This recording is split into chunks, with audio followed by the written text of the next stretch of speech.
इसके बाद हम सब लोग ऑनलाइन कर रहे हैं। नहीं नहीं, जो आंसर दिया है लड़का उस पे हमको पूरा भरोसा है। अस्मित जो है तुम लोग से ज्यादा पढ़ाई करता है, इसलिए उसका आंसर सही है और वो अपने से बनाया है, चैट जीपीटी से नहीं किया है। ठीक है, तो हम पकड़ लेते हैं कि कौन अपने से नहीं किया है। अब देखो यहाँ पे, और ये क्वेश्चन कर लेना चाहिए था आप लोगों, तुम लोग ठीक है। अभी तक वो होता है ना, एकदम आसान आसान जो है चीजें किया है जीवन भर, और ये क्वेश्चन थोड़ा सा कॉम्प्लेक्स हो गया है। लेकिन ऐसा क्वेश्चन अब तुम लोग दो तीन कर चुका है तो आइडिया लग जाना चाहिए। बोल रहा है mixture containing two components, one is what, AH2S3, one is AH2S5।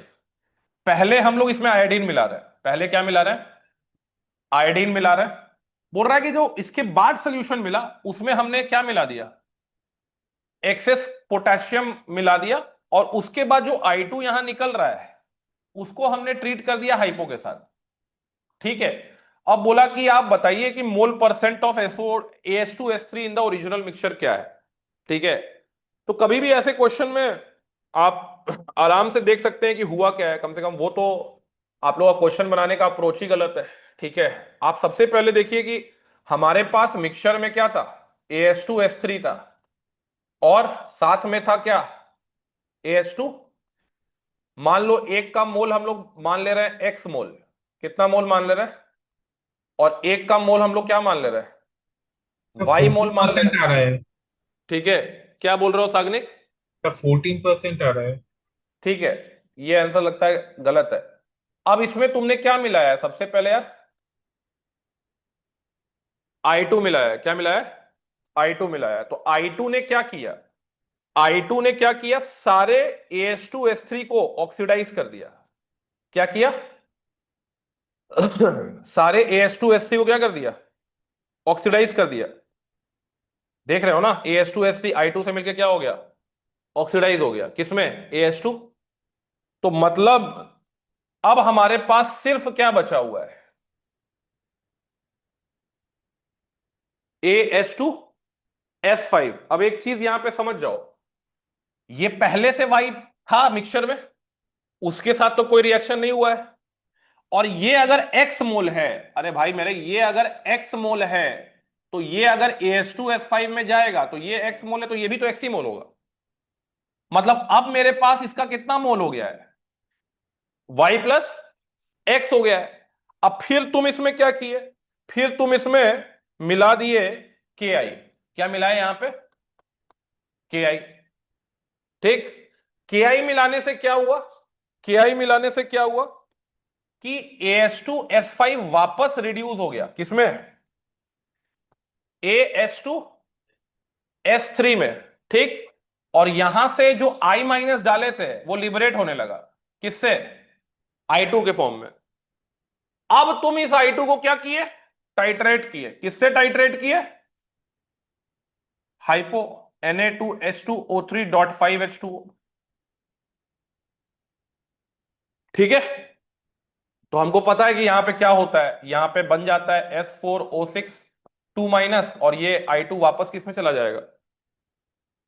अब इसका डेटा दिया हुआ है, कितना दिया हुआ है जी, 1.24 ग्राम, और इसका एन फैक्टर हम लोग को मालूम है कितना, 1।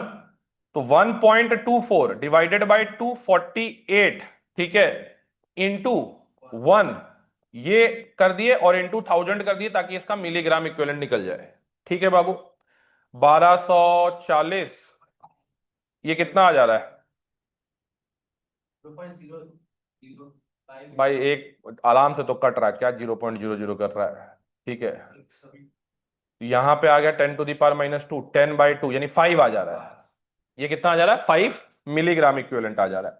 मतलब ये जो I2 निकला है बाबू, ये कितना निकला है, 5 मिलीग्राम इक्विवेलेंट। कितना निकला है, 5 निकला है। तो अले नालायको, अगर ये 5 निकला है, मतलब ये AH2S3 जिसका मोल कितना रहा होगा, X+Y, इसका मिलीग्राम इक्विवेलेंट कितना हो गया। तो आप बोलेंगे सर इसका मिलीग्राम इक्विवेलेंट हो गया, अगेन आप बोल सकते हैं 5। कितना हो गया, अब इसका मिलीग्राम इक्विवेलेंट को तुम क्या लिख सकते हो, X+Y इंटू एन फैक्टर। क्या लिख सकते हो, X+Y into n factor is equal to what, 5। क्या n फैक्टर रहा होगा, देख लेते हैं रिएक्शन में।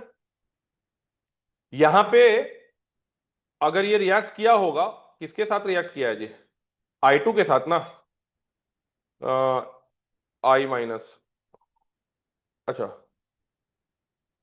इसके साथ रिएक्ट किया AS2S5 तो I2 निकला। और I2 को हमने, एक मिनट, थोड़ा सा गलती कर दिया यहाँ पे हम लोग, AS2S5 में क्या डाल दिए थे हम लोग, KI डाल दिए थे ना। इसमें क्या डाले थे, KI डाले थे, और KI डाले तो क्या निकला, I2 निकला। I2 का मिलीग्राम इक्विवेलेंट हम निकाल लिए 5। क्वेश्चन ना अगले स्लाइड में, वो पढ़ना पड़ेगा यहीं से। मोल परसेंटेज इसका, the resulting solution is then acidified white. अब हमको निकालना है AS2S3। हाँ ठीक है, देखो एक्चुअली में जब इसमें KI डाले तो ये इसमें कन्वर्ट हुआ, और क्या निकला, तो अगर I2 का मिलीग्राम इक्विवेलेंट 5 है, तो हम लोग कह सकते हैं ना कि इसका मिलीग्राम इक्विवेलेंट भी क्या होगा, 5। क्या होगा, 5। तो सही बात है, x plus y into n factor is equal to क्या लिख दिए। अब मुझे बस ये देखना है कि ये जब इसमें कन्वर्ट हो रहा है तो एन फैक्टर क्या है। ठीक, आर्सेनिक कितना है बाबू यहां पे, +5 में, किसमें, +5 में, और यहां किसमें चला गया, +3 में। तो 5 से 3 यानी 2, 1 मोल में 2 यानी कि 4। तो x plus y into 4 is equal to क्या आ गया। क्लियर है यहां तक, एक इक्वेशन x प्लस वाई का मिल गया, और एक इक्वेशन चाहिए हमको। अब वो इक्वेशन कहां से आएगा, यहां से आएगा। कहां से आएगा, यहां से आएगा। अब हमको वापस एक बार डेटा पढ़ने दो, क्या दिया हुआ है कि हमने इसको यहां पे जो I2 मिलाया है, वो I2 कितना है, 20 ml 0.05 नॉर्मल। कितना I2 मिलाए हैं, 20 ml 0 पॉइंट, यही है ना, क्वेश्चन पढ़ लो एक बार, यही है। और यहां एन फैक्टर का जरूरत नहीं है क्योंकि नॉर्मेलिटी दिया हुआ है। तो नॉर्मेलिटी इंटू वॉल्यूम, किसका ग्राम इक्विवेलेंट आ जाएगा, I2 का ग्राम इक्विवेलेंट किसके बराबर होगा, क्योंकि ये I2 से रिएक्ट कर रहा है, ये I2 से रिएक्ट नहीं कर रहा है। क्लियर है बात। तो हम लोग यहां से क्या लिख सकते हैं बाबू, यहां से लिख सकते हैं milligram equivalent of AS2S3 will be equal to milligram equivalent of क्या जी, I2। और I2 कितना ऐड किए थे स्टार्टिंग में, 20 इंटू 0. इसका मिलीग्राम इक्विवेलेंट क्या हो गया, इसका मोल, इसका मोल, और एन फैक्टर इसका भी कितना है, ये +3 से किसमें गया है, +5 में। तो एन फैक्टर कितना हो गया, 4। तो x का वैल्यू कितना आ गया, 4 5 कट गया, तो x का वैल्यू कितना आ गया जी, 0.25 आ गया। अब y निकाल लेते हैं यहां से।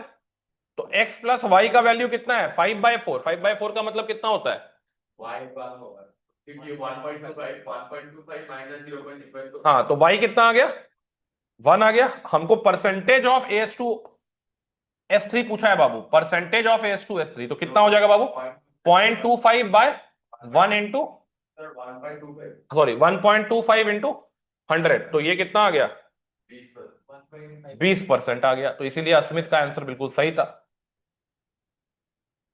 क्या था इस क्वेश्चन में, खाली यही था कि तुम लोग आलसी हो, क्वेश्चन को फ्लो चार्ट में कन्वर्ट नहीं किए। ठीक है, बैठे हुए होगे, हाँ आएगी बीवी तो वो खाना बनाएगी तो हम खाएंगे। बीवी आज के डेट में खाना नहीं बनाती है, ठीक है, खाना बनवाती है। ठीक है, अबे थोड़ा मेहनत करो, क्या था क्वेश्चन में, सब कुछ तुम लोगों को पता है, एन फैक्टर निकालने आता है।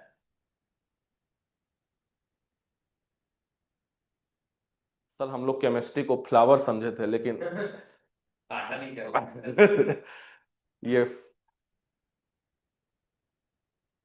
इसमें आदमी इतना नंबर कैसे लिख आता है, इसमें इतना नंबर है, इसमें किसी में तो नंबर नहीं। एडवांस है ना, कल कल का एडवांस, एडवांस में ऐसा क्वेश्चन आएगा, मेंस में तो ऐसा क्वेश्चन नहीं आएगा, और आ गया तो बनेगा नहीं। कल एडवांस है, एडवांस में देखो ऐसे क्वेश्चन आते हैं। 9 से 12, 3 से 5, 3 से 6, यानी कि 6 घंटा। तुम लोग का एग्जाम होगा कैसे होगा? हम तो रहेंगे ही। हम सेंटर पे अभी नहीं जाएंगे, 6 घंटा क्या करेंगे सेंटर पे जाके? क्वेश्चन तो रात में आने वाला है। ऑफलाइन एग्जाम थोड़ी जो है। कल 24 घंटा का जगराता करना पड़ेगा रात में, तब बैठ के पेपर सॉल्व करना है। आपके लिए तो बहुत इजी बात होगा। क्वेश्चन सॉल्व करना ऑफलाइन इजी है, उसको फिर वीडियो पर भी बनाना है ना, और उसको प्रिंट करवाना है, तो उसके लिए पूरा लग जाएगा। हमारे पास तो वो नहीं है कि कोई कोचिंग इंस्टीट्यूट की तरह 75 टीचर बैठा दिए। देखता नहीं है, सब एक साथ 20 आदमी मिल जाता है। एगो नीट का पेपर सॉल्व करने के लिए 20 टीचर बैठता है। अरे हम बोले अरे बेवकूफ सब। ठीक है, सोचो बच्चा के ऊपर कितना प्रेशर रहता है, उसको फिजिक्स भी सॉल्व करना है, केमिस्ट्री भी सॉल्व करना है, मैथ्स भी सॉल्व करना है, और आप 20 टीचर बैठ के सॉल्व कर रहे हैं। और फिर भी किसी का देखना कल, अब कल देखना ये सब जो है तुम्हारा पढ़ो कहीं से सिलेक्शन वाला जो है, वो लोग सब कल मेमोरी बेस्ड पूरा फेल हो जाता है। ठीक है ना? ऐसे तुम नीट में देखो, जेई मेन में देखो, मेमोरी बेस्ड, ये क्वेश्चन आया, ये मेरे नोट से आया, कल सब बिल में डूब जाएगा। ठीक है?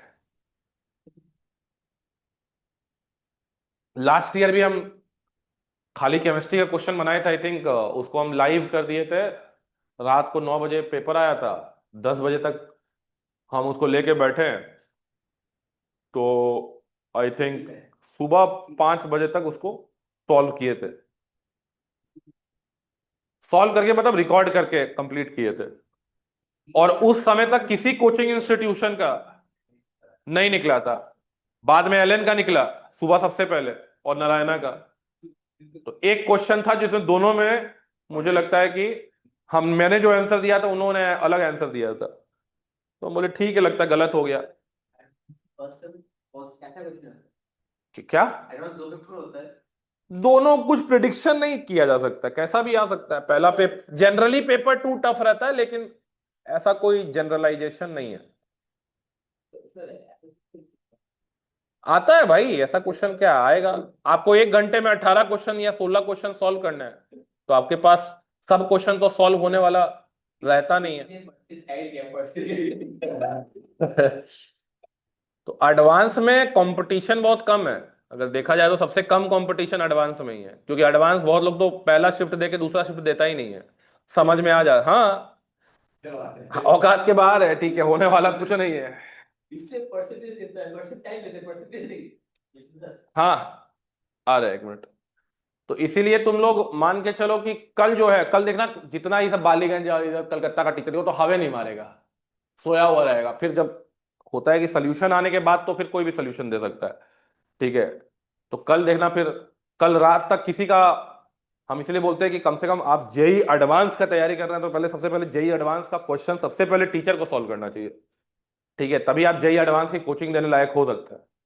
तो कल सब सोया हुआ रहेगा। ठीक है? अचानक जब सबका की आएगा, तो बोलेगा देखो मेरे नोट से ये वाला पॉइंट आ गया, आह आह, पूरा एकदम बकलोली ऑन द टॉप।